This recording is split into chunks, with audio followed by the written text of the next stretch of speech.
Now in our 6th year, this is GabNet, the Great American Broadcast Network. Talk like you've never heard it before.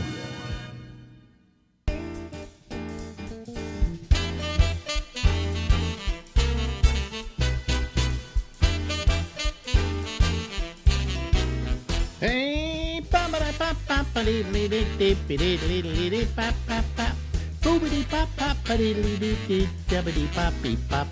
hey everybody, it's the Ramble.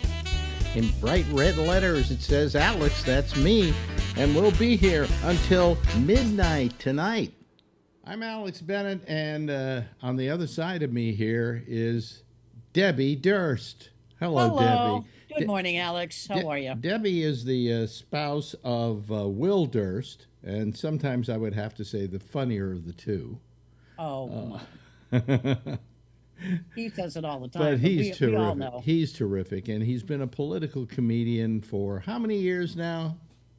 Good golly, Miss Molly. We've been together almost 41 years, and he started before that. So, a while. I'd like to say he's been practicing comedy that long, but he no longer has to practice. He is a master of the art. That is correct, sir. And one of the finest political comedians in America. Well, at least up until about a year and how many months ago now? Good grief. 18 months? 18 months ago. October of 2019. Wow. Yeah. That's a long time. I'm surprised that much time has passed. Well, it doesn't seem like that much time to me. It's passed so swiftly. Now, tell everybody who doesn't already know what happened to him that long ago. Yeah, October 7th, 2019, Will Durst had a stroke. He was backstage waiting to go on at a benefit performance for the San Francisco Mime Troupe. He didn't feel well for a couple of days beforehand, but he just thought maybe it was the flu. He didn't feel like, anything terrible was happening. And he had been to the doctor before, and his blood pressure was okay. And so he's waiting to go on, and he decided to repark his car. It parked too far away. He did not know where the theater building was. This took place in the Presidio here in San Francisco. Yeah, which is a huge area. It's a huge, huge thing. It used to be a government complex. Right. So he went out, reparked his car, and as he's getting out of his car to go back to the theater, his feet didn't want to work. His brain was going, okay, we've got to move forward, but the feet were going, no, we're not moving the way you want us to. So he was having difficulty moving, getting back to the theater. He got back to the theater, and then he felt, okay, maybe it was just a little whatever. But then people started to notice he was starting to slur his speech. He couldn't really stand up or balance, and then all of a sudden he was on the floor. A woman in the, I guess she was part of the crew for the mime troupe. She said, there's a doctor in the house. My mother's a doctor and she's in the audience. Let me go get her. Yeah. So her mother came backstage and said, I think he's having a stroke. And I'm just so happy that Will was here in San Francisco, backstage at a theater where people knew him and they knew to call me. There were people there that knew me, and they called me. I was at home waiting for him to come home after the gig. And they said, we believe Will has had a stroke. We're taking him to the hospital. So that started the whole thing of and it turned out to be high blood pressure. A blood vessel in his brain just kind of burst.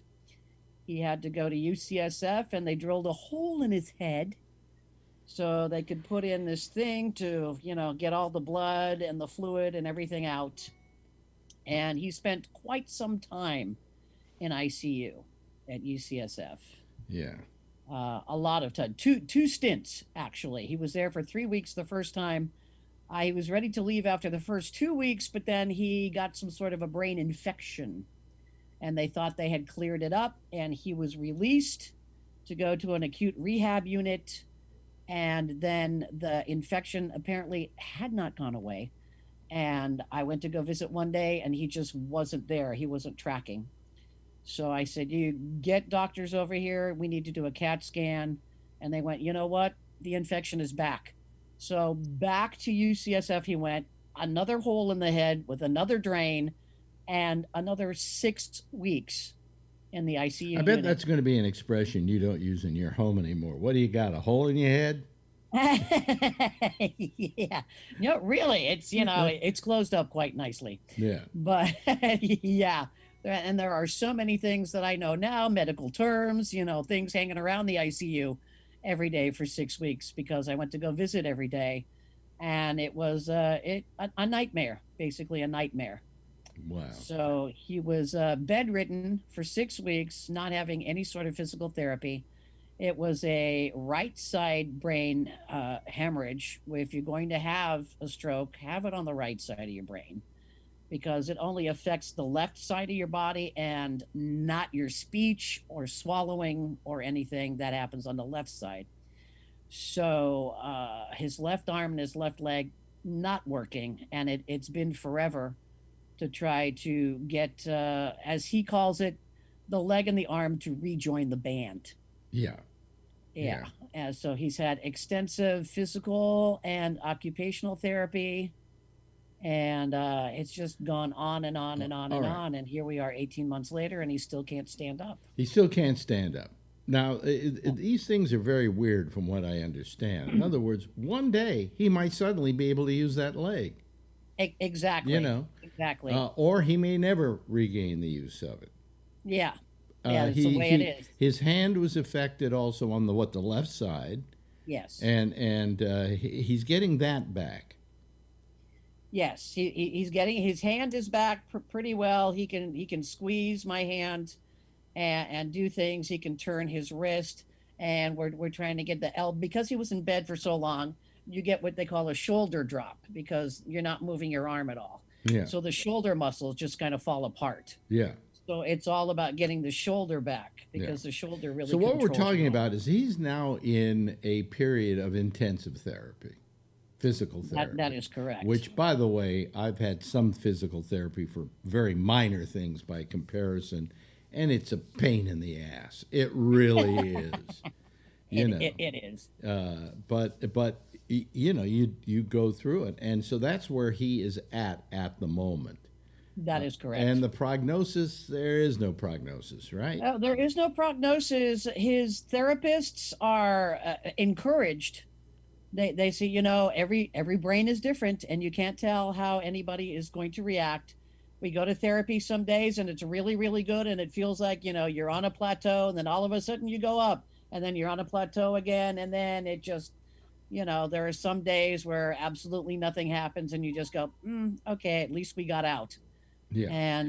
And then, so it's just continuing with the therapy and preparing for his coming home. How much of a toll has this taken on you? Good grief. Well, my life is totally different.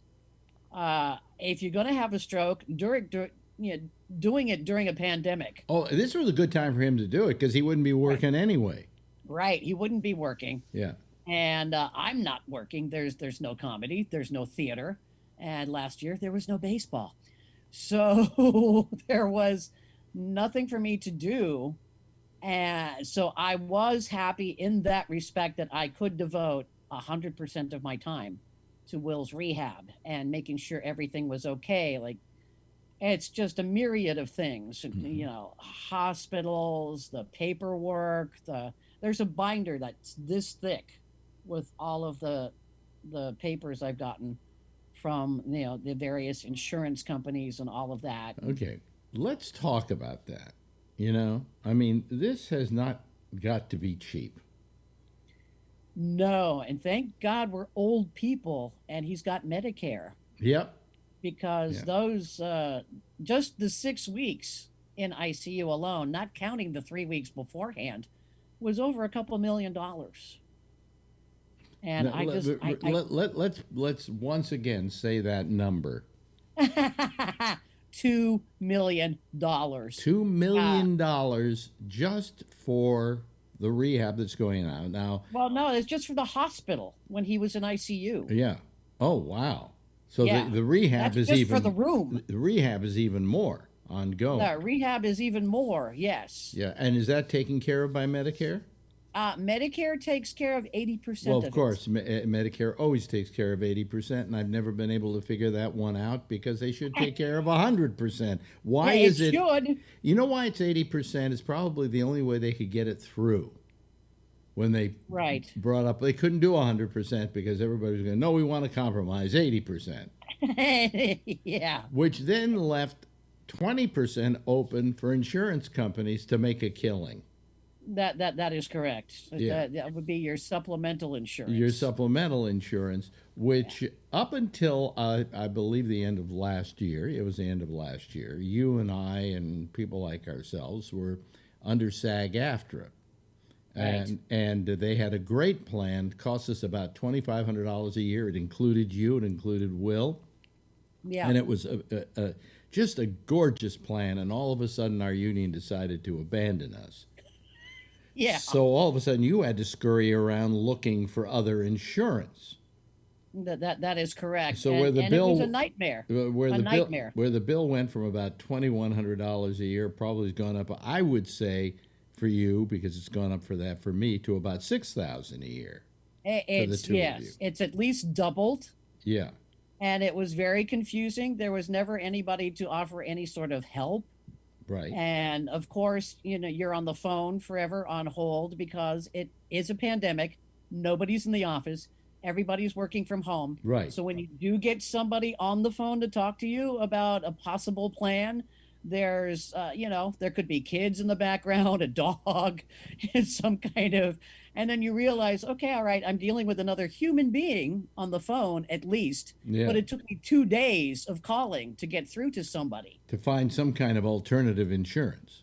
Right. Yeah. So and it so was so an you were absolute hit nightmare. You were hit with it. I was hit with it. All the people in our union who were seniors, especially, were hit with it. Especially, yes. And you've got a guy lying in the hospital who needs to be taken care of, right? Yes. And yes. and you can't. Let's face it, folks.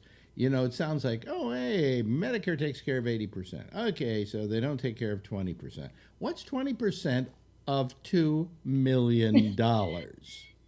Yeah. It's a lot. It's I about, don't in care my who you are. estimation, it's $400,000. And I don't care how well Will has done in his comedy career. He ain't got $400,000. No.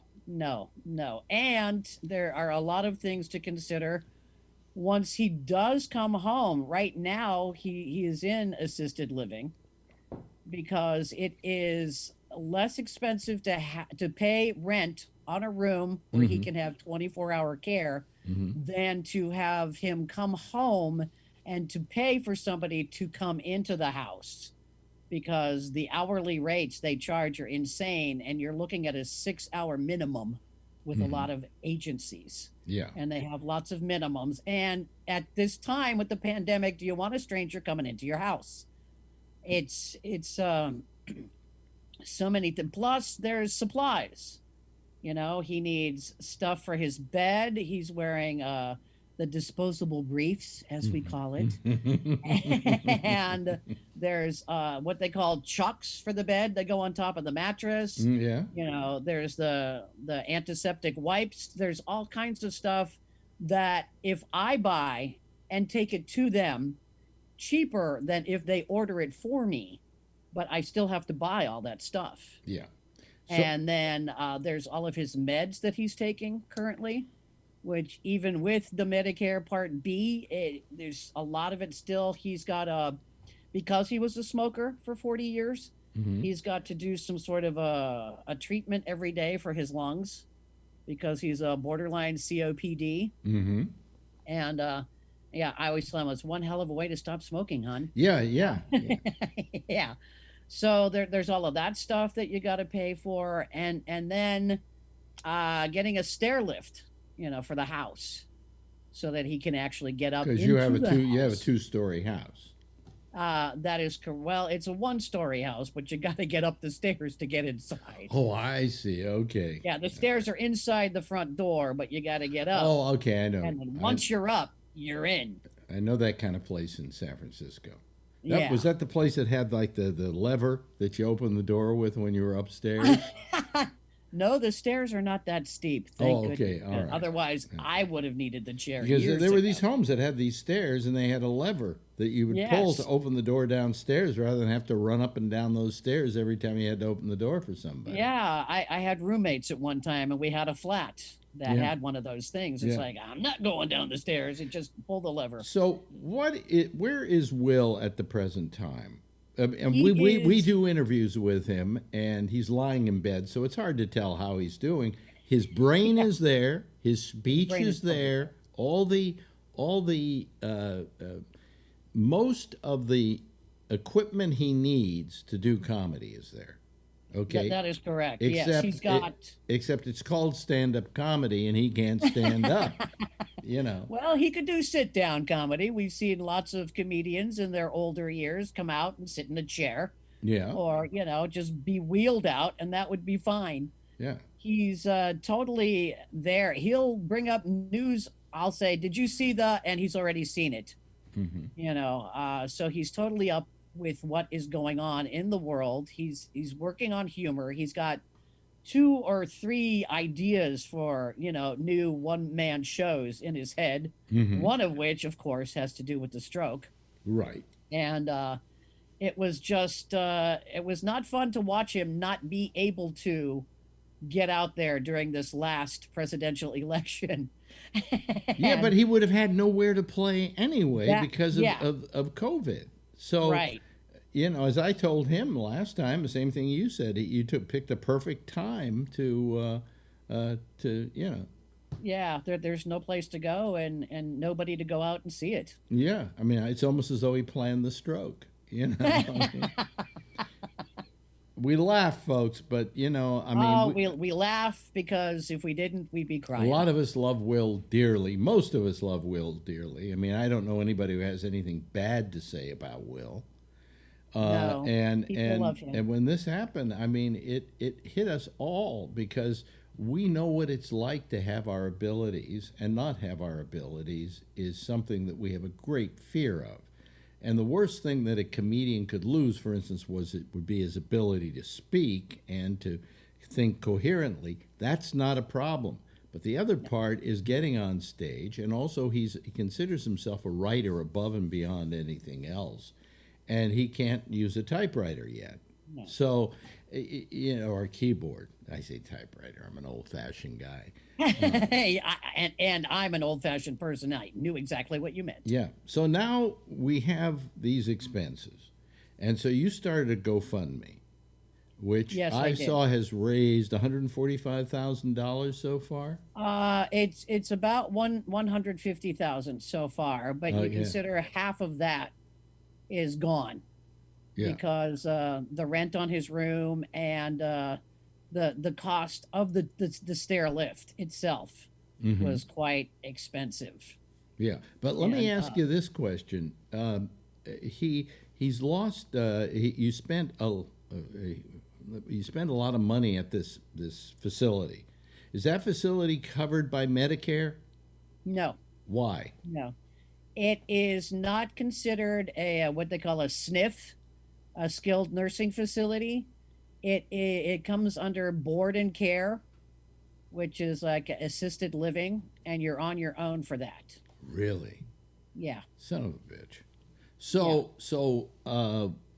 there is a chance that you're getting him out of that facility into another facility that is going to be more intensive therapy, like 3 hours a day. Yeah, Well, I'm hoping. Is it still a skiff technically? No, technically, then he would be a patient in the hospital Okay. because the acute rehab unit is in the hospital itself. Mm-hmm. So he would be admitted as a patient, and it would be okay. an inpatient thing. So then you got Medicare taken over there, and you Yeah. get your supplemental working for you. Right. Yeah. And this is if he can endure 3 hours a day. I don't want to pick up and move him and lose the room where he is now. Mhm. If I don't think he can do 3 hours a day of therapy. Yeah. He has problems with his leg, the calf muscle and the hamstring are so tight that he's had several rounds of Botox injections Hmm. in both muscles to I bet help. they're good They call looking it, muscles now. yeah, yeah. Well, they call it spasticity. They're trying to Yeah. loosen the muscles Yeah. up because otherwise he can't stand Mm-hmm. and fully extend his leg. And Yeah. if he can't do that, then he can't put weight on it. Wow. So the Botox was just last week, and you take a week off of therapy after that because you're too, you look Okay. like you live at the boneless chicken ranch. Let me ask you this much. So, how much out of the 150,000 you've raised on GoFundMe do you have left? A little less than half, probably. Okay. And how long will that continue to take care of this? It depends how long Will stays in this Mm-hmm. assisted living facility, and I have to pay for his room monthly. Mm-hmm. And then How it much is? depends. Can I ask you how much that is? I want people to get an idea of how expensive this kind of thing is. Yeah, it's $6,700 for his room, Okay. So and that we're talking with the money you have left about 13 or 14 months. roughly, that's not including the cost for his meds Mm-hmm. and the cost for the supplies that I have to bring down there. Yeah. So overall, you're going to need more money than you've got in that GoFundMe. Uh, Probably yes, because after he finishes acute rehab or Medicare says, you know what, we've paid for enough, you've got to leave, or he is able to stand up and leave on his own, and he comes home, we may need help, outside help to come in and help for a few hours a day. So what we're saying here, folks, is they need scads more money. We need scads more money. I wish I was one of those people that says, I'm so bored. I've seen everything on Netflix. I think I'll just jump in the car and take off for a weekend. But it's all about making sure Will is comfortable and that I can take care of him when he does get out Right. and he does come home. So have you Because raised the level on the GoFundMe, because you had it at 145?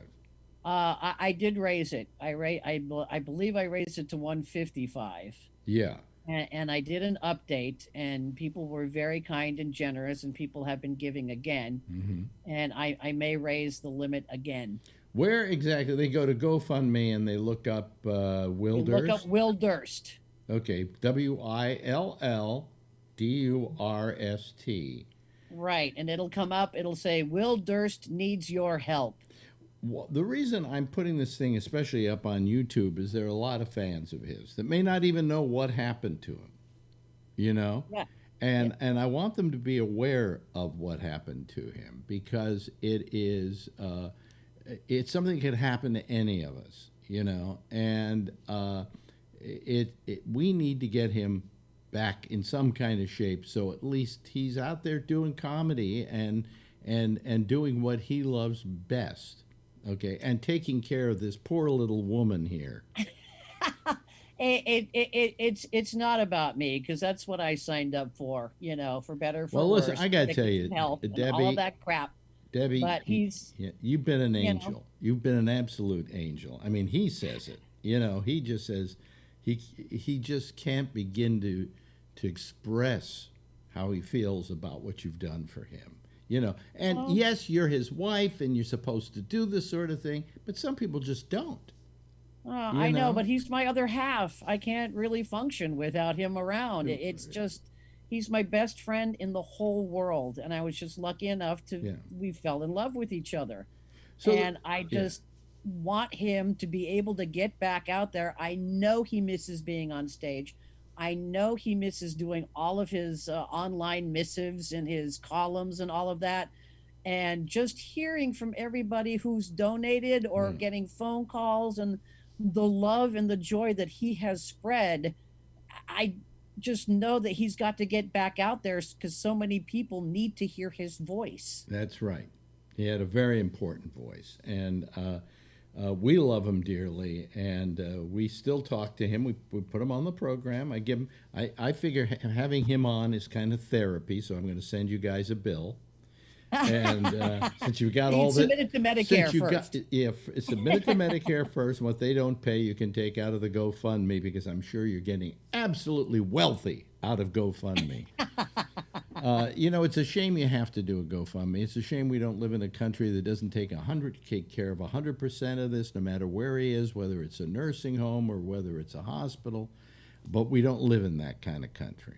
No, we don't. Sadly, well, I guess gladly, we have been healthy enough most of our adult lives to not really have to worry about any of that. And only because of his stroke that I have learned so much about how terrible our health system is. Yeah. And until you really get stuck in it and you really need the help, it's very frustrating. Why can't you take care of people? Once again, tell everybody out there where they can find you on GoFundMe. It's GoFundMe, and you go to the little search thing and you type in Will Durst, WILLDURST, and search results will come up. Will Durst needs your help. That is the page that you go to. Yep. We're very, very thankful, and I'm just verklempt over the love that has been pouring out from everybody. No amount is too small. No amount is too small. It's just Will has given so much of himself over the past decades, just making people laugh, and then to know people really appreciate it and are giving to him is making him want to get back out there even more. Well, we need your help, folks, and just go there. And Debbie, my heart goes out to you. I know what you're going through, and thanks, buddy. You're a godsend to Will and to the rest of us, actually. It's day to day, otherwise I'd be sitting around going, well, what else is on television? It got so bad for a while. I'm even reading the comics, the comic strips in the paper. And they're not very funny, are they? Yeah, but thank heavens there's crossword puzzles to be done, because otherwise my brain would just sit here and it's hard. It's hard to sit and relax because I'm always on edge. I've been on edge for 18 months. Yeah. What needs to be done today? What do I have to do today? And, it's just and it would be just nice to not have to worry about it. Ladies and gentlemen, that's Debbie Durst. Thank you, Debbie. Thank you, Alex. Love you so much. Now in our 6th year, this is GabNet, the Great American Broadcast Network. Talk like you've never heard it before. Now, I did that about a week and a half ago, I think, and that interview. And it hasn't played here on the show, and I'm playing it on the show tonight because I plan to play it on the show eventually. But initially, it was just put up on the internet so she could put it up on her GoFundMe page, and so I could put it up on a lot of other pages like some websites in San Francisco and so on, people that would know who Will was. I'm still looking for some kind of web page where I can post it that does comedy, but I typed in comedy, and couldn't find them. But anyway, Will is somebody we love dearly. He's been a regular on this program. He's been good to me over the years. And, we're trying to give back in any way we can, and part of that is publicizing what's happening. And as a result, we ran this thing on YouTube. It's been up on YouTube for about a week or a week and a half, and it's already gotten something like 700 people who have seen it. And the amount of money that has poured into the GoFundMe seems to be appreciable. Okay, it seems to be, what I've been able to see, $6,000, $7,000, $8,000. But you know something? That's a spit in the ocean, okay? When you get ill like Will did, and it could happen to any of us, I could have a stroke tomorrow. Strokes are not predictable. And all of a sudden, even if you've saved over the years, everything you own, everything you have, is just sucked out of you because you've got to take care of this person who's ill. And yeah, they've got medical insurance and so on, but that isn't the beginning of it. Okay, so what we're saying here is, if you can, go over to GoFundMe, type in Will Durst, WILLDURST, and if it's $20, fine. If it's $100, fine. There's some people in there who put in $5,000. People who are close to Will and have worked with him over the years, and like Willie Brown, the former mayor of San Francisco, who worked with Will on a radio show, morning radio show in San Francisco for about a year. I think put in something like 1,000. Maybe it was more than that. I don't want to, So people who love him have come to help him. And if you'd like to help him, if somehow at one point in your life or another he hasn't made you laugh, and you want to kind of give back, I guess this is the way to do it. Okay. I would appreciate it. And Debbie is just, she's a gem. She's just an absolute gem. So I'm hoping that, you all will respond to that. Okay, I think it's time for us to go to our citizen panel. There are only 3 people here waiting, but what the heck? 3 is better than nothing at all. Here comes there's Charlie Wallace. Are you there, Charlie? There he is. Here I am. Yeah. And let's see here. Okay, Robert Natali is coming in too. Here's Trucker Steve, and here's Alan. And hello there, Robert. Good to see you. Let me see here. Okay. How are we all doing this evening? Hey, we're doing good. Okay. Good. Trucker Steve is back at his home in, where are you again? Where do you live? London, Ontario. London, Ontario. How can I forget that? There's more than one London, right? Yeah. Yeah. Yeah, it's about halfway in between Toronto and Detroit. Yeah. And he's a trucker, but sometimes he's home. He's home until Saturday, you said, and then he hits the road. Friday. Yeah, then he hits the road in his truck, and we get to follow him around the country, as he calls our program, which is very nice. So interesting. You had I guess a rerun of Debbie Durst. No, that isn't a rerun. Oh, that was just tonight? No, I'd never run that on this show. Oh, okay. Well, that's what It was on Recorded the. a couple of weeks ago. We recorded it about a week and a half ago, and I put it up on YouTube so that we could spread it all over the web, so she could maybe get some. So his GoFundMe page has collected 150,620 as of today. People are still giving today. I think that's more than that. The last time I looked. Well, maybe he has several of them though. I just looked at it 3 minutes ago. Hold on a second. Let me. Yeah, about half what they need. Yeah, I mean it's nice that people are doing that, but there's more is needed. Here we go. Let me go to the. Well, maybe you ought to advertise it. No, he said 158,620 as of right now. That's what I just said. I thought you said 155. No, I said 158-620. Yeah.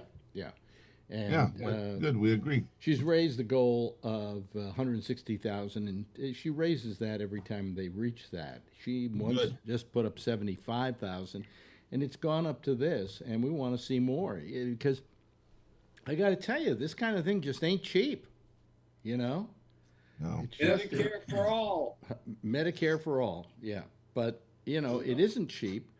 And he's got insurance, but they have to pay for the insurance because that I'm wearing a collared shirt today. Yeah, because can I finish what I was saying? Oh, sorry. Yeah, he's part of my union, and my union abandoned their people. A lot of them, who especially like Will, needed them. And so now they have to go out and buy their own insurance, and that's costing them, $300-400 a month, maybe more for both of them, maybe somewhere around $600. And it's just, it's one thing after another, but they have eaten through a lot of money. As I say, she had to put a stair lift in the house, and to get the whole place ready for him. He needs a lot of therapy. I mean, he needs more therapy than he's getting, so he needs to be moved to another facility where he'll be given 3 hours a day of intensive therapy. But they think that if they do that, they can get that leg going. They got the hand going, but these things take time. It takes a lot of time. If Jeff were here, he'd tell you how long it takes. Where is Jeff? Usually Jeff is right here. Anyway. Probably boosting a car someplace. I think so. I think so. Trying to figure out how to turn his mic on. Either that or working. I think he has a side job for Murder Incorporated, doesn't he? Yeah. Really? Yeah. Jeff has this second life we don't know about. Yeah. That's right. You just thought he was boy. You thought Him he was and just Bugsy were like this, you just thought he was this quiet little guy who sat in one of these squares and just, bided his time. But he was scoping everybody out. Who should I kill next? Just watch out for him. He and Bugsy Siegel were like that. He was wait a minute. He was at the St. Valentine's Day Massacre, I understand. Everybody, cool it. Yeah. Jeff is here now. Don't say anything bad about him. He might even steal our car or try and kill us or something.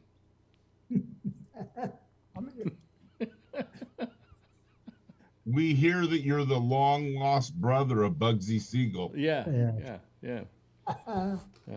Ever since you admitted to boosting a car, Robert has not been able to let up on that one. No. You know. No. Jeff, you have my admiration. You really do, because you hide it well. So anyway, By the way, what kind of car do you have?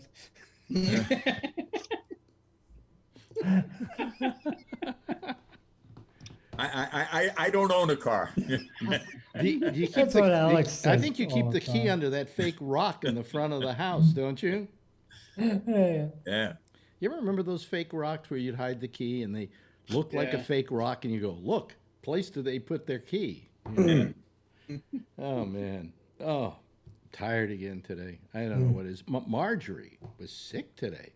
Oh, Like flu-like symptoms and all that kind of stuff. Not, I blew some of the stuff we use for farts in her face to make sure she could still smell. That was as opposed to just doing a fart and seeing if she could still smell. I was that considerate. And then I had her taste something and she could still taste, and there was no coughing or anything like that. She just felt like every bone in her body ached. And she had a massive headache. And she was running a temperature for a while, like 99.9. And now she seems to have lost that temperature. Blue. Huh? Well, no, you can't have COVID. She must have the flu. I don't know if she has. No, I said she has a flu. She may have a flu, but the temperature went down this evening, so it was down to like 98.6 or something like that. So it was better. But what we're trying to figure out, because she felt like this the day after she got her shot, and she was wondering if this far later, could you get another kind of like? No. No? I haven't heard of that. You haven't heard of that. I haven't either. No, I haven't heard of that. But contrary to what you just said, people can still get COVID after the shot. They just don't get really sick and die, is the idea of the shot. Yeah, So well, then it's 95% or it's at 94% 5%. effective, means 1 in 20 people can still get it. 1 in 20 people can still get it. When they get it, it isn't serious, right? That's right. So if she's got flu-like symptoms, it could be COVID, and No, but she doesn't have all the symptoms, or she doesn't have the major symptoms. All she has are body aches and a headache. Oh well, she might have the flu. I would get tested just to be on the safe side. Well, why? I don't know why. That is a good question. Why? That's a good question. Why? I don't know. I don't know I why. would do it just because I want to know. And quite frankly, I don't think that she's got it, because I would get it and I didn't get it. Well, it may take a couple days. You have a different body. And plus, Hmm? your immune system may be more stout than hers. That's right. Could be. Could be. How long is she not feeling well? I checked my temperature. Oh, okay. Wait a minute. 7 times. Hold on a second. Well, here, when I'm sitting under these lights, it gets bad. Hold on a second. Here's my.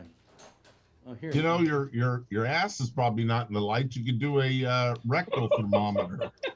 Not on the show, though. 99.1. Moon over the skyline again. Yeah. Let's see here. 99.1, 99. Now. Yeah, see, you got a little fever. there. No, I don't. What happens is every time I do this show, if I'm wearing this cap, I get a temperature. I get a little rise in my temperature. Here, we'll do this. I did this in alcohol after she used it, just in case. That's the rectal thermometer. No wonder it tastes terrible. Yeah. I'll bet. 98.8. Well, I'm beginning to worry now. Maybe I'm coming down with something. Nobody ever gets 98.6 in the No, air. nobody ever does. Nobody. Everybody's body temperature is different. Your normal Yeah. body temperature, mine's 97. I run cold. So When you go to buy a thermometer, 98.6. it always says right on it, I think it's glued in, Yeah. 28.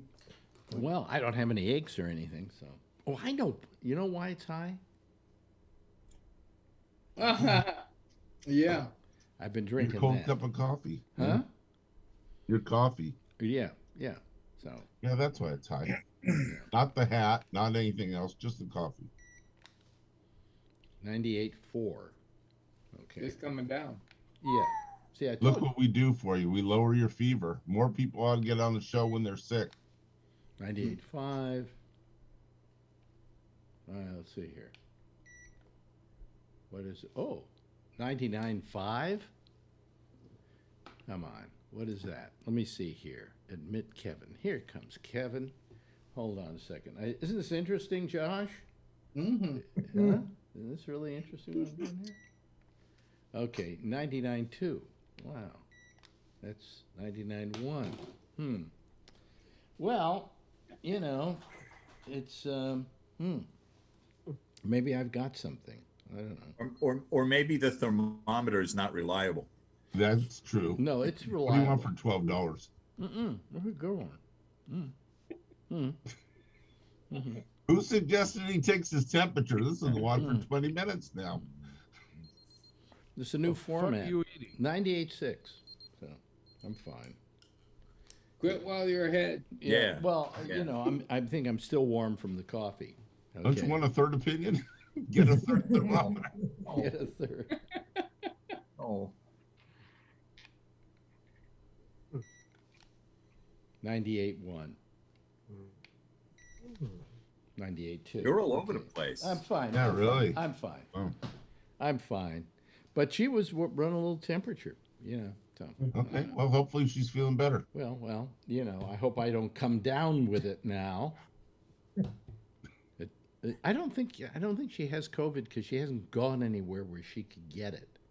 Nowhere in the past 10 days? No, I mean she goes to work, but she Yeah, she takes went to work. she Okay.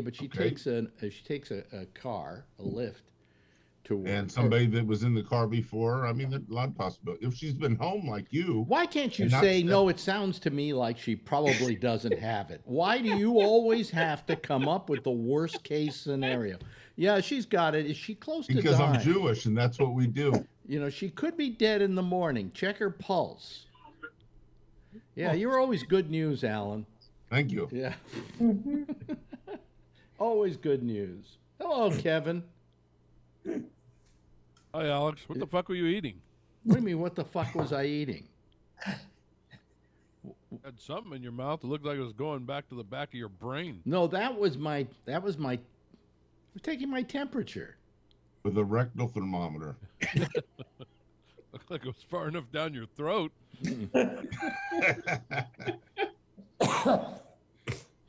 Okay. Just quite an intellectual.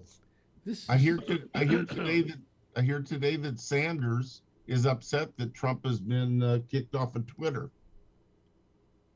Sanders is upset. Yeah, he said something in the I didn't get the whole story, but something about that he's not happy. I don't know if it's taken out of context or not, but he's not happy that Trump has been banned from Twitter. I would probably go along with Sanders on that. You know, I mean, quite frankly, I think that if you open yourself to anybody who wants to be there and to post stuff, then you have to kind of swallow it when somebody does something bad. You know, I think the only time that you should ban somebody, and only ban that particular tweet, is when somebody says something that endangers the public in general. So just about every one of his tweets. Yeah. Everyone. Well, I mean, you could take it that way, but I'm saying that I just feel that I don't know. It's kind of like if you open your doors to everybody, like I do here, then I have to accept anybody who wants to call the program,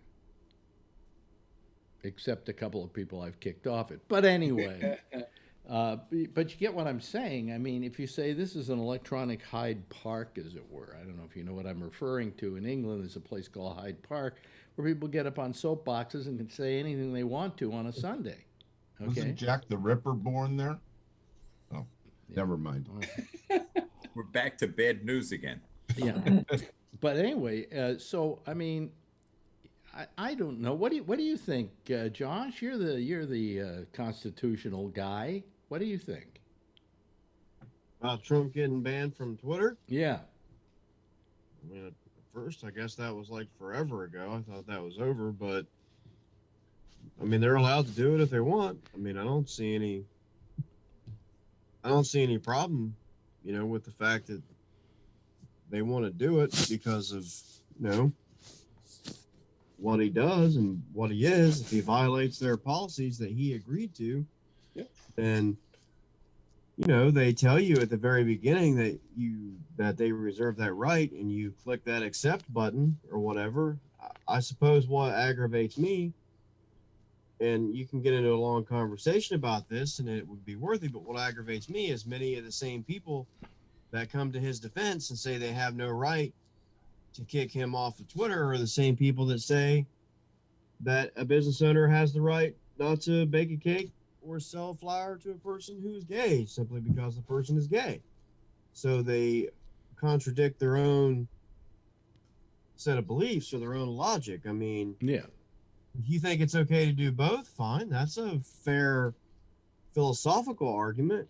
Maybe not legal, but philosophically it is. And if you don't think it is, that's a fair philosophical argument. But they stick to their typical what operational deal and pick it and choose it. What did Bernie Sanders say? On CNN, it says Sanders, quote unquote, "I don't feel comfortable about Trump's Twitter ban," unquote. Yeah. You know, I think he put it right. How do you feel about it, Robert? I pretty much the same way Josh just explained. I'm uncomfortable with just the word censorship in the first place, but yeah. I mean, there are terms of service regarding this business, and you do agree to those. And so, in effect, it's their choice now to say that you violated those terms that you agreed to. So, while on the other hand, aren't they making up those rules as they go along? Yeah, whenever they get in trouble, they suddenly make the rule and kick the person off. But the rule, absolutely, and I don't know that it could stand up if it really went to a court of law. I don't know. Well, I think it would stand up only because they do own the company. Right. You know, that's their property, their place. They can do with it whatever they want to in it. But when you say, "Hey, everybody, you can tweet whatever you want to tweet," except you, of course, and you, because we don't agree with what you're saying. You know, I think the reason they got rid of Trump is because they were getting too much heat for it. They were getting too much bad will off of it. Or he's no longer president. And it was a business decision. Yep. But probably right. you know, like you walk into a dry cleaners, and the sign above the guy's head says "not responsible for damaged goods." That's bullshit. You know, so Yeah. you got to be careful that sometimes businesses just make up rules as they go along, and you don't know any better. You might think, well, that's the way it is, and in the meantime, that's not so. But that's been proven out, through courts of law. Yeah, Sure. yeah. But I mean, I just feel that if you're opening yourself to everybody and anybody who wants to post stuff, that you can't really go around stopping people from doing it, even if you disagree with them,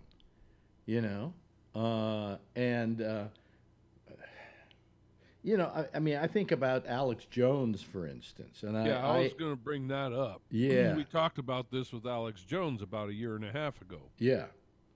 And it was a little different because they were banning him from the internet, correct? Well, no, they were banning, I think. They were Just banning certain his sites. show from the internet. No, the site he was on, or the company that was carrying his website, InfoWars. did away with him. Yes, Charlie, did away with him. Yeah, there's a difference between having a difference of opinion and posting outright lies. Trump posts outright lies. Right. Well, what is a lie? A Is the lie is question. something that is not factually true. Well, like, I didn't lose the election. I won it by 1 billion votes. That's an outright lie. No, that's just. He's been saying that over and over again. That's just silly. But that's a Still lie. a lie. And there's still thousands of millions of people out there wait a minute. that Correct believe me. it. Correct me, but we're not supposed to lie on the internet. I mean, how many lies are posted every day on the internet? You can lie on the internet, but it's the platform you're using to lie on. You're going through a company door into a company store to lie through their company. Right. And if they've got rules, it's like walking into a brick and mortar store and using their rules, that they've set. You're violating their rules. You're going into a Burger King to order a hot dog. They don't have hot dogs, so you can't do that, but you still want one. Right. And they can't produce it or whatever, Yeah.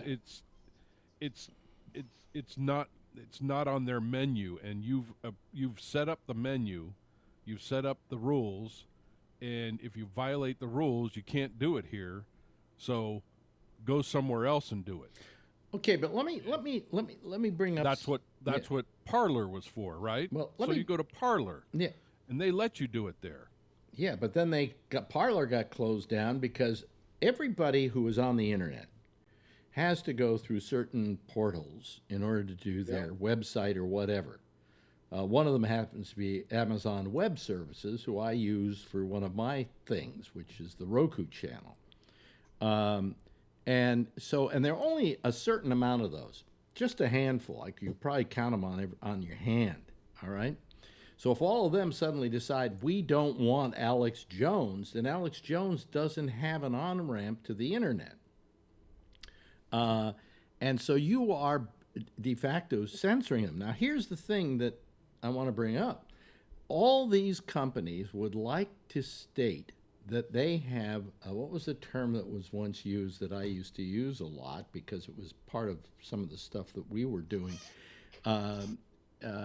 It's called, it's a rule that says that if you are carrying common carrier status, that's what it is. Yeah, they want yeah. common carrier status. Right. So that they're not responsible for anything that's published in their tweets. Like if somebody says, we should all go out and kill Alex Bennett, and then somebody comes over to my house and kills me, Marjorie can't sue them because they have can't sue the company it was posted on because they have common carrier status. So they want common carrier status, and yet when anybody violates what they think is not their political viewpoint, which could be a total lie, Charlie, all of a sudden that they don't want that common carrier status. They want the ability to kick off anybody they want to kick off. Those are the things I don't feel comfortable with. I don't feel comfortable with Trump saying that he won by 8 million votes on Twitter. But on the other hand, I don't like the idea that he has to be censored from saying it. Well, he got on Twitter and started the insurrection. Yeah. Did he? Trump How did can he, go out. He's got the money. He can go out and buy his own server. He can buy his own company.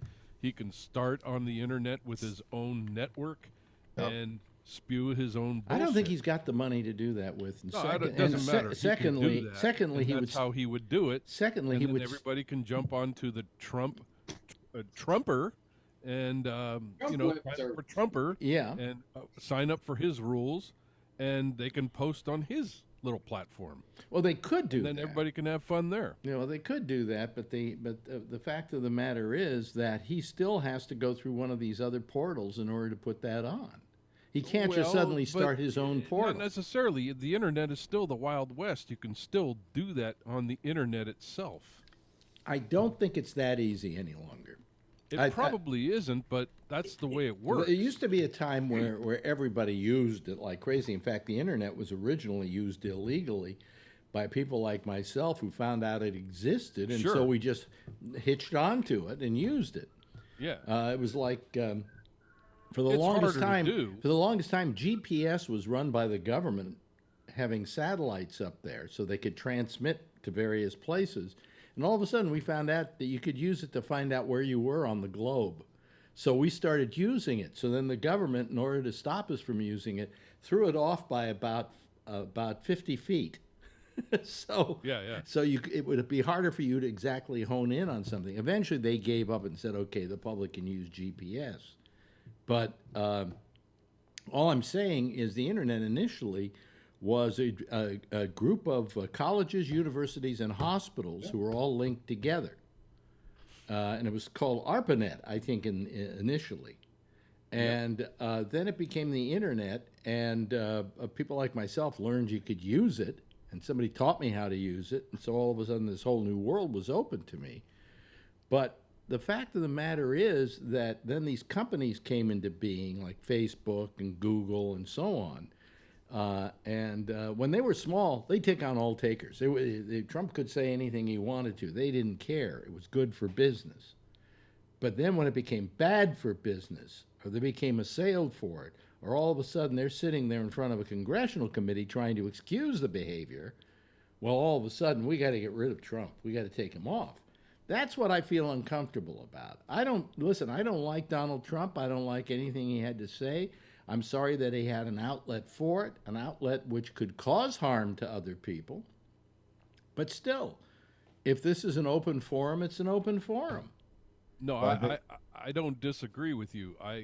We went through this with Alex Jones. I can't stand the guy, but exactly. I defended him being, banned because of the whole First Amendment. But the whole thing with Trump is I still believe that if he was on Facebook or he's on Twitter, he's still on a platform that had rules, and he broke the rules.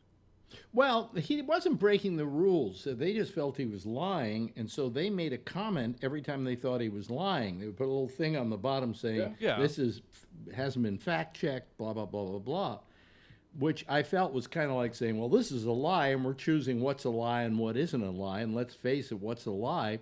A lie is something that's somebody else's truth. So I mean, it's so obvious that it's an obvious lie. Well, we say but that, not. Yeah. So only 88% of the people. It's not proven. I mean, the same thing. I heard the same thing with the Supreme Court today on C-SPAN. They were going through that whole thing with the warrantless entry, and that went on for back and forth for an hour about what was a warrantless entry, and they went down as far as, do you see rats coming out of a house, and the whole thing.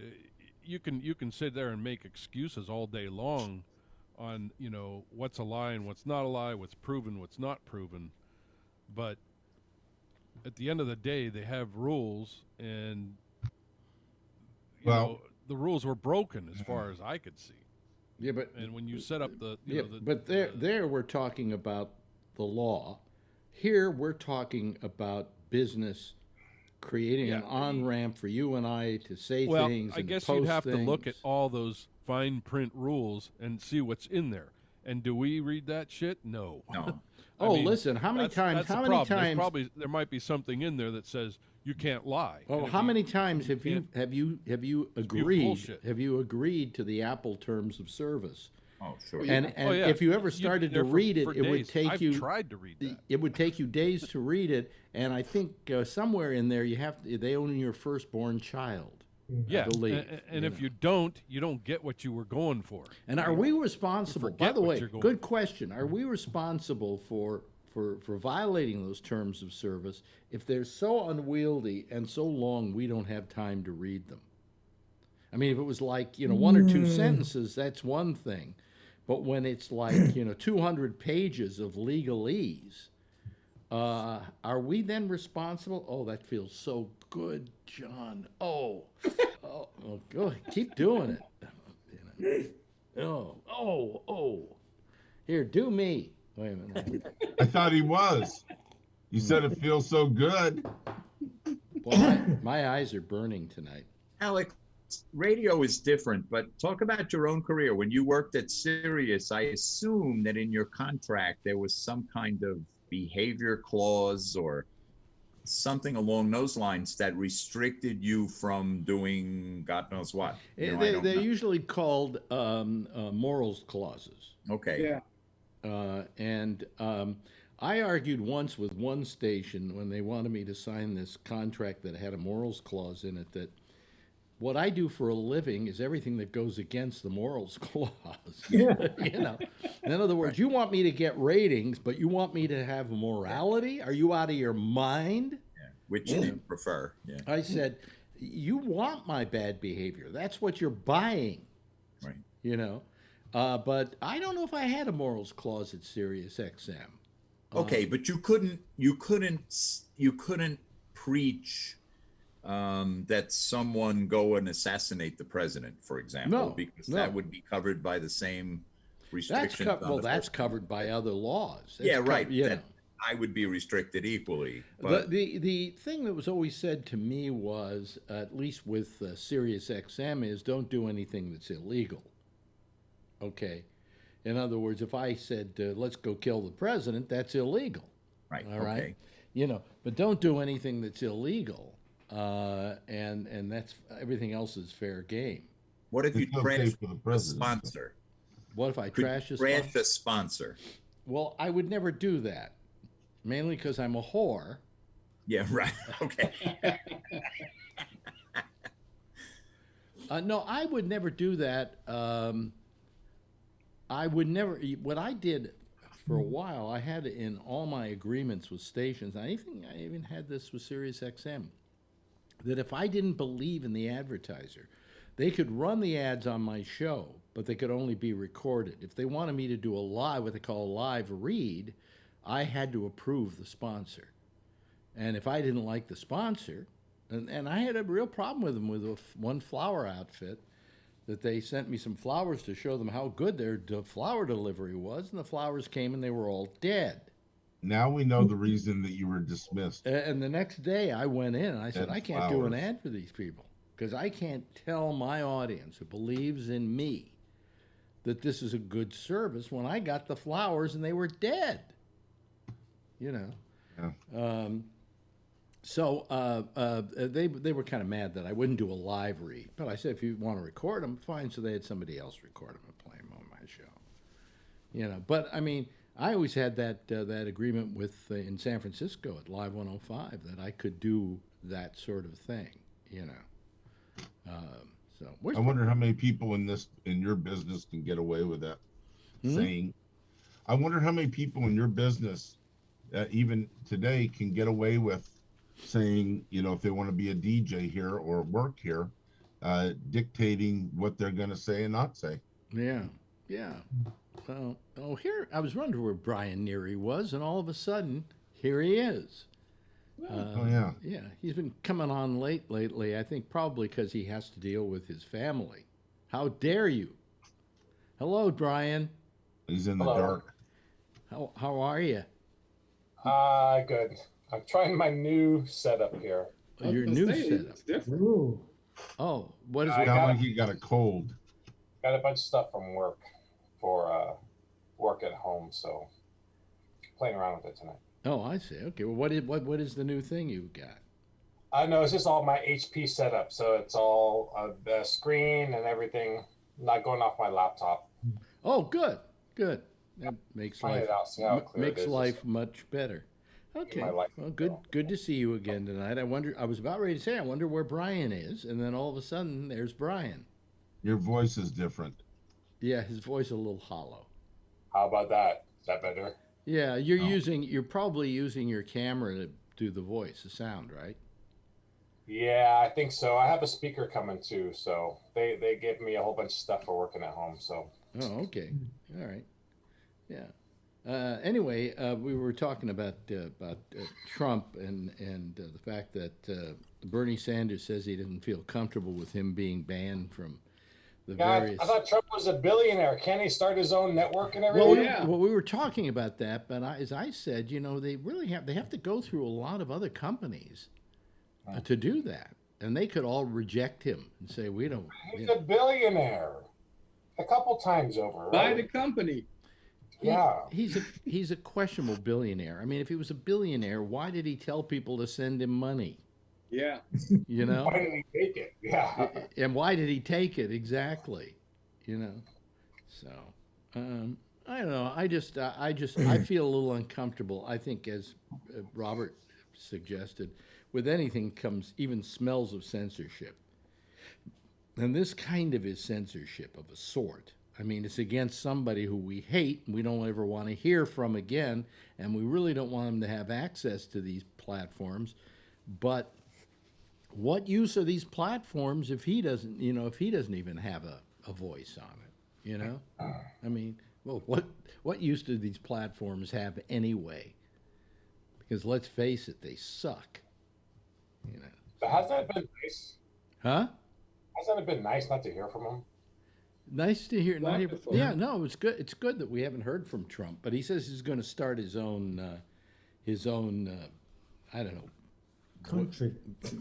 He's gonna take over Parler so he can grab women's breasts. Yeah, and it'll be legal. Well, Parler doesn't exist. Parler doesn't exist anymore. Well, he'll buy the name and do something. I don't know. It was one of the names thrown out there in the news yesterday. Oh, really? Yeah, for him maybe buying the name Parler since it's already out there and having somebody build him a whatever. How about Assholes United? Yeah, that's even better, I think. Mm-hmm. More people will recognize him that way. Yeah. Terry Malone writes, free speech is not absolute. There are many restrictions, and there should be. Libel, defamation, hate speech. Alex has a simplistic view of a complicated issue. No, it's not a simplistic view. It's an absolutist view. In other words, freedom is an absolute. You either have freedom or you don't have freedom. There's no you kind of have freedom. There's no such thing. And when you say that you are free to do this or you're free to do that, you can't say you're free to do this and you're free to do that except. Because then you can't call that a freedom. Am I right or wrong? Charlie. I think you're wrong. I mean, Okay, wait a minute. Charlie disagrees with me. Charlie, why? Because there are degrees of freedom. We do that all the time. You're free to drive a car, you just can't drive a car drunk. Or you're free to give a speech, but you can't give a speech that's gonna call for somebody to be killed. Well, that's correct, but what we're talking about now is responsibility. Because every action has its consequences, and you have to answer for your actions.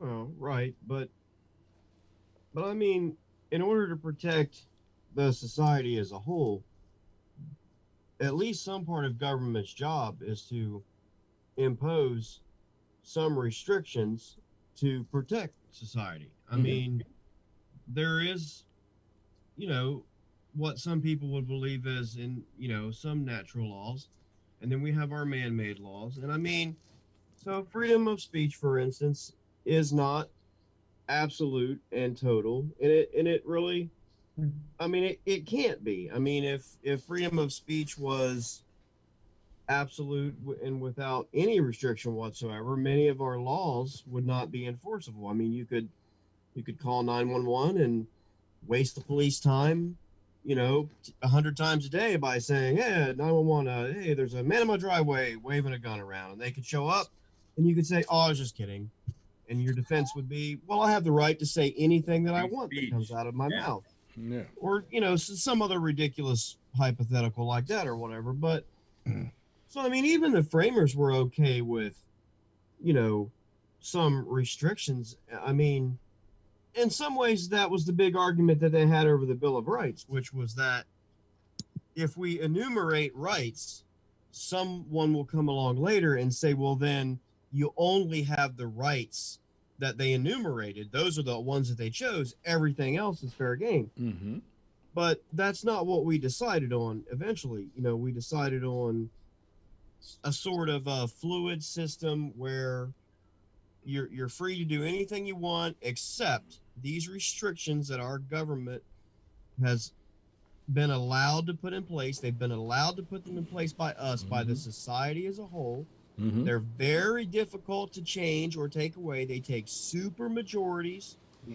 And that way, the minority can never take over and terrorize the majority, and the majority can never take over and terrorize the minority. We can't re-enslave or things of that nature.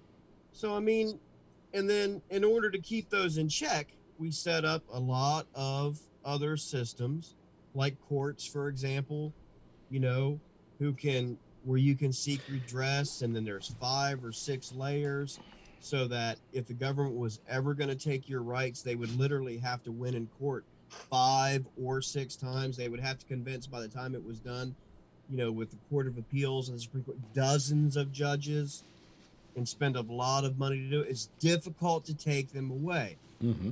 So the ones that we do have that are somewhat restrictive, I mean, I'm okay with.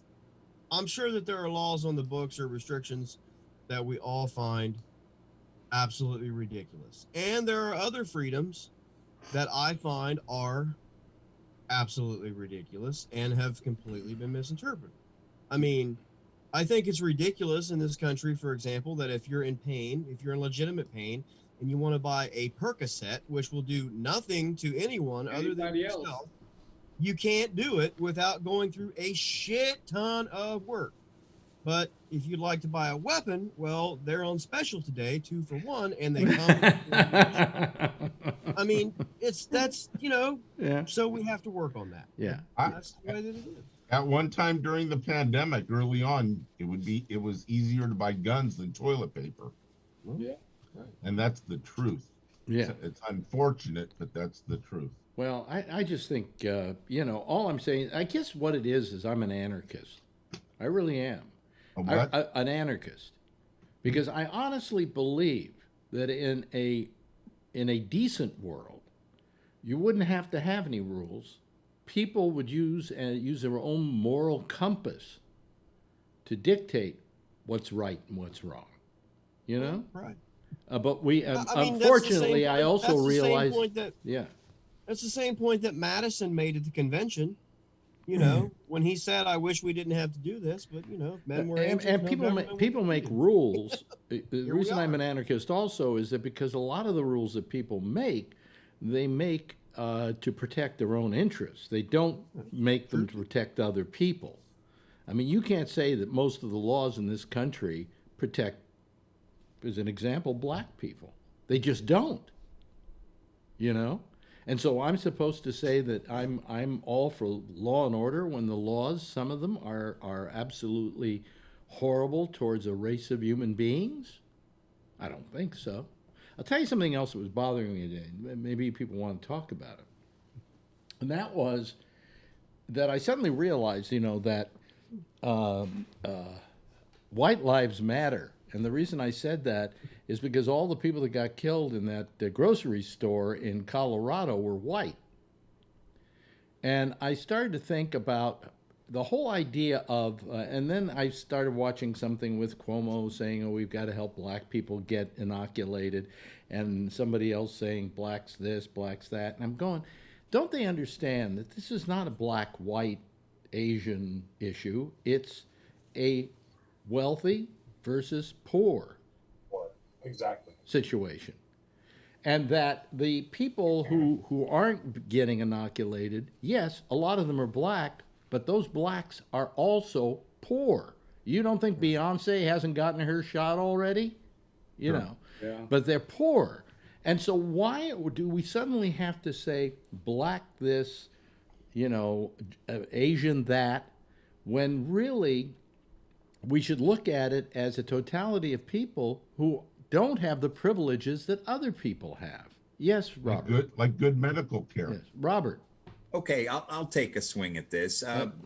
Look, when 9/11 happened, you know, everybody turned their attention to New York, and rightfully so. Right. When the marathon shootings took place in Boston, everybody had a T-shirt that said "Boston Strong." Right. That didn't mean to the exclusion of Cleveland. You know, like Cleveland didn't get up and say, well, why not us too? And, you know, and so forth. I never see Black Lives Matter, the phrase and the movement, being to my exclusion because I'm white. No, I'm not saying it's to see it as something that we're doing to band together because we see inequities. Well, I agree with you to a certain extent. What I'm trying to say here is that I think we're avoiding the larger issue when we say that, for instance, blacks in America are not getting inoculated at the rate of white people. Well, wait a minute. No. Poor people in this country are not being inoculated. And it just so happens that because of the prejudices and the atmosphere in this country, a lot of the poor people in this country happen to be black. All right? But it's still a class issue because we're dealing with classism. We're not dealing with racism. Does that make sense? Charlie, do you disagree with that?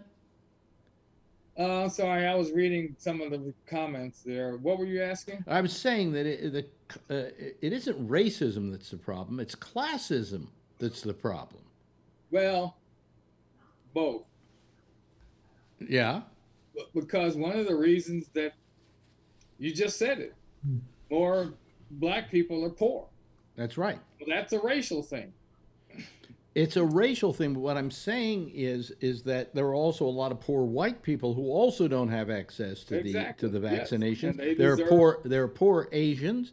There are poor, you know, certainly poor Spanish people, and all those people don't have access to good health care.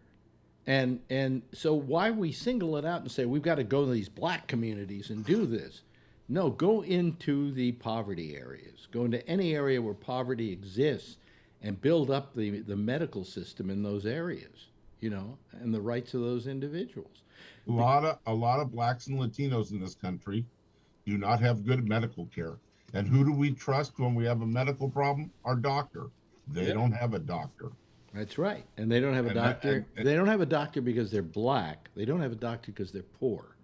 Right. No, right, because they're poor, I believe. I mean, as I said, Beyonce has a doctor, okay? Of course. You know, Michael Jackson there had one are a too. lot of rich blacks in this country who certainly can get to a doctor tomorrow, right? Absolutely. But there are black people living in projects here in New York City, and some of those people in those projects aren't just black.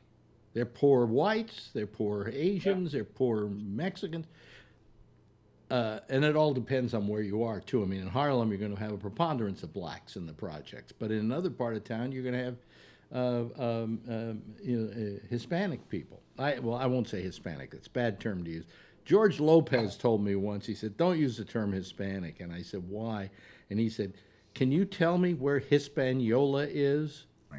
You know, how they ever came up with Hispanic for people who are Spanish, when really the two never have, Hispaniola never had anything. How about the word Latino? Isn't that an island where the Dominican Republic is? What is it? He said he liked Latino, I think, over. Yeah, I like Latino. Yeah, that it more accurately described But anyway, I just feel that that we've got to stop with this whole race thing in this respect. That it's like one group saying my needs are more than your needs. And the fact is that when racism rears its ugly head, whether it's against Asians or whether it's against blacks, or whether in certain cases it's against whites or Hispanics or Hispanolans, it needs to be addressed, and nobody has is first in line to be taken care of, is what I'm saying. Everybody needs to be taken care of because it's a disease we have in this country that needs to be eradicated. Yes, Charlie. I think you're misstating what's happening, like the people that are anti-Black Lives Matter misstate. Because when you say Black Lives Matter, we're not saying that Black lives are the only lives that matter. We're saying I'm not saying that. But what I'm saying is that everybody is going me first. I've got bigger problems than your problems. And when racism exists, it's a terrible problem for whoever are being prejudiced against. Racism holds everybody back. Yes, but it's it's directed at people of color, but it holds everybody back. So we're all in the same boat. Hey, listen, I'm Jewish, and so is Jeff, and who else? Alan is. Alan, have you ever been subjected to anti-Semitism? No. No? Oh, I have. I have. I grew up in an all-Italian neighborhood. I was known as that dirty Jew. Yeah. Oh, yeah. I never got an attitude out of it. I never thought all Italians were that way because some people were that way. But that's because my father taught me right, that it's an individual that does the deed, not the race of people that do it, okay? But, I mean, and who else? You ever had any anti-Semitism against you, Jeff? Yes. Yeah, of course. Yeah, of course, when that guy arrested you for stealing the car. Yeah. It's always the Jewish guy, isn't it, that the cops get, right, Alan? Why did the Jewish guy need a car? I thought they always had money. Yeah. That's right. Oh, Maybe hey. if they had a different slogan instead of Black Lives Matters, it could have been Black Lives Equals. Okay. It should have said too, Black Lives Matter also. I think, look, let's face it, racism in this country has been our worst trait. And it's a rather consistent trait that has gone throughout our entire history, whether it was slavery or it was the Chinese. When they first came, there was a law in, I think, 1947 called the Japanese Exclusion Act or something like that, where they, So, I mean, these things have been going on forever. We've have a terrible record as a country. We rounded up the Asians and put them in absolutely concentration camps. That's right. Internment camps. That's right. Mm-hmm. At least in China when they do it, they call it re-education. So whatever. Anyway, hey, listen, I gotta play a theme here because. Isn't that cute? Wow, Brian, isn't that cute, Brian? I just wanted to say I'm happy. That's all. Okay, good. You're They're happy. not all happy faces, but that's Well, okay. look, you see why he's happy. He's got a great job. He lives in a great neighborhood. He's got a beautiful daughter, a beautiful wife. This sounds like great friends. Great friends to talk to every night. This sounds like a Talking Heads song. That's not my beautiful wife. Anyway, hey, that's it for tonight. Thanks, everybody. I really enjoyed it. You've all participated nicely. And Jeff has not stolen a car while we've been on the air. Sucking up? Who am I sucking up to? Brian. Brian? Oh, okay. Yeah. Hey, thank you very much, Alan. Thank you very much, Trucker. Steve. Thank you very much, Charlie Wallace. I appreciate your existence here, Robert. And, of course, Jeff. It's good to have you here.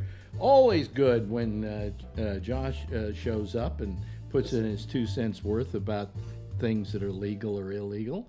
John Larkin, thank you. Thank you, Kevin. And, of course, thank you, Brian. Everybody, give a big wave goodbye, and I'll give a big wave goodbye at you. There they go, folks. There goes our citizen panel.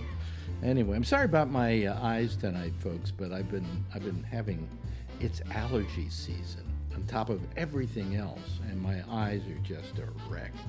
Anyway, so I had to put some drops in them and do stuff like that. Always the hypochondriac. Anyway, you don't mind it, do you? We'll see you again tomorrow night, same time. We'll be right back here, same time, same station in life. Jack Bishop is next. They were most of the same Gabnet. And don't forget, be safe out there and do what you gotta do, and that's wear a mask, okay? Bye-bye.